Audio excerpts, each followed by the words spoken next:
America isn't being torn apart by foreign enemies. It's being divided from within. This is The Enemy Within: How America Turned on Itself. Across the country, politics no longer ends at the ballot box. It literally defines geography. The red and blue? Not colors anymore, as they've started to act as borders within the same nation. Texas pushes back against federal mandates, asserting state control over immigration and energy. In contrast, sanctuary cities refuse to comply with national policies, challenging Washington's authority in public view. Legal disputes once settled quietly now play out as open defiance. Governors sue federal agencies, state legislatures pass laws contradicting national directives, and citizens align with their state's ideology more than the flag itself. The Constitution, once a unifying framework, has become a battlefield of interpretation. For millions, identity now depends on location, not nationality. The idea of one America feels more symbolic than functional. What began as political disagreement has evolved into structural division, where the question is no longer who leads, but who actually governs. And when leadership divides, the next casualty is always trust itself. Across every institution, confidence is eroding. Government approval ratings sink to record lows as voters lose faith in elected officials to act beyond partisanship. Media outlets, once seen as sources of truth, now serve as ideological filters. Every headline is being questioned, every fact debated, and even every motive is being assumed. The erosion spreads further. Public health, education, and law enforcement, institutions that were built on neutrality, now carry political labels. During the national crises, cooperation collapses under suspicion. People no longer ask what's true, but who said it. The result is paralysis. Communities now ignore federal guidance, with schools battling over curriculum and local governments rewriting rules to fit political identity. Even science, we are talking data, and expertise is being judged by party lines. This was maybe once a disagreement, but now it's a disconnection. And without trust, laws lose weight, policies lose their reach, and the democracy begins to function like a series of competing opinions rather than a unified system of belief. And when trust disappears, people start taking protection into their own hands. Across rural counties and city edges, armed groups begin to reappear, and not as fringe movements, but as organized local forces. Calling themselves patriot militias or defense leagues, they claim to protect their communities from a government they no longer trust. Their uniforms vary, but their message is consistent. Authority belongs to whoever can enforce it. Armed demonstrations become common at courthouses, state capitals, and election offices. What once shocked the public now feels routine as civilians with rifles stand beside police barricades. Law enforcement finds itself in an impossible position, caught between constitutional rights and rising tension. Ideological boundaries replace legal ones. Officers have started to hesitate to intervene, fearing political backlash. Some departments quietly align with local sentiment, others withdraw completely. The balance between free expression and public safety blurs. Each confrontation leaves a mark, and it's not just in headlines, but in public psychology. And that is reinforcing the belief that conflict, not compromise, decides who holds power. But once the money starts fleeing, unity becomes an illusion. As political division deepens, economic confidence unravels. All major corporations quietly relocate headquarters from contested states, citing operational uncertainty. Investors shift capital toward regions with predictable governance, creating invisible borders of financial trust. The stock market wavers as partisan policies ripple through energy, healthcare, and manufacturing sectors. Wall Street analysts begin mapping America not by industry but by ideology. Red states champion deregulation and low taxes, while blue states double down on environmental standards and labor protections. Supply chains fracture along political lines. Truckers refuse routes through certain territories. Tech hubs divide, data centers migrate, and even tourism declines. Global partners take note. Foreign investors see risk, not reliability.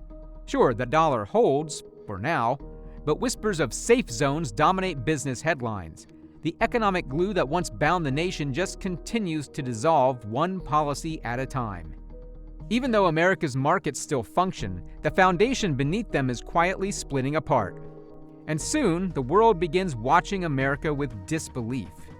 Foreign news outlets broadcast scenes of protests, armed standoffs, and fiery town halls. These were images once reserved for unstable nations. International audiences, once fascinated by the American dream, now see a country at war with itself. Embassies issue travel advisories, cautioning citizens to avoid politically charged regions. Major airlines quietly reroute or reduce flights to certain U.S. cities. Tourism boards scramble, but the damage is visible. Once bustling destinations like Washington, D.C. and Los Angeles see sharp declines in foreign visitors. Luxury hotels, Broadway theaters, and museums lose billions in revenue. Global events reconsider hosting in the U.S., citing security uncertainty. Even Hollywood's soft power begins to erode. Foreign filmmakers and critics describe a nation in identity crisis. The Statue of Liberty still stands, but its message feels hollow. For the first time in modern history, the world's tourists come not to be inspired, but to witness decline. The most dangerous battleground isn't in the streets. It's online in the endless scroll of rage and distortion. Every issue is now becoming a loyalty test, and every headline a weapon. Americans aren't just disagreeing anymore, they're living in separate realities. Algorithms feed outrage, creating digital tribes that see compromise as betrayal. Truth itself becomes subjective, reshaped by memes, influencers, and partisan feeds. Foreign actors exploit these fractures, flooding social media with fake accounts and divisive narratives. The same freedoms that built America's open discourse now serve as tools for chaos. Conspiracy theories outpace verified facts, reaching millions before any correction can catch up. Journalists and educators, once trusted guides, are branded as enemies by one side or the other. The result is paralysis, a nation unable to agree even on what's real. America's digital town square, once a symbol of free speech, has turned into a psychological war zone where unity is no longer the goal, just victory over each other. After words and laws fail, force quietly takes their place. In cities across America, you see armored vehicles roll where school buses once ran. The National Guard that was once reserved for hurricanes and wildfires is now answering calls to contain unrest. Governors request deployments with growing frequency, and the line between assistance and occupation blurs. Soldiers stand between rival protesters with their uniforms caught in a political storm they never really signed up for. Inside the ranks, unease grows. The mission is no longer foreign, it's domestic and personal. Some troops question orders that pit them against fellow citizens. Others see it as a duty, a defense of order amid chaos. Critics warn that normalizing military presence erodes civil trust and weakens democracy's foundation. The symbolism is impossible to ignore as a nation so fractured it needs its own army to keep peace at home. And yet the real question lingers: how long before peacekeeping becomes policing? And the deeper you look, the harder the divisions become. Across the country, governors can be seen crafting their own foreign policies, with mayors challenging state directives and regional identities hardening like borders. Once united, the 50 states under one flag now feels like a patchwork of nations trying to compete. Each side speaks its own language of truth and justice, and sadly, no one's listening anymore. Federal authority weakens further as states form economic alliances, pass contradictory laws, and straight up refuse cooperation on national policies. The Constitution still holds on paper, but in practice, power is fragmenting. Tech hubs, energy states, and cultural centers drift apart, reshaping America into clusters of ideology and survival. Foreign observers watch closely, investors hedge their bets, and old allies whisper at once seemed unthinkable, that America's divisions might be irreversible.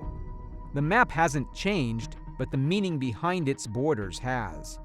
And as new loyalties form quietly in the shadows, much larger cracks are beginning to appear.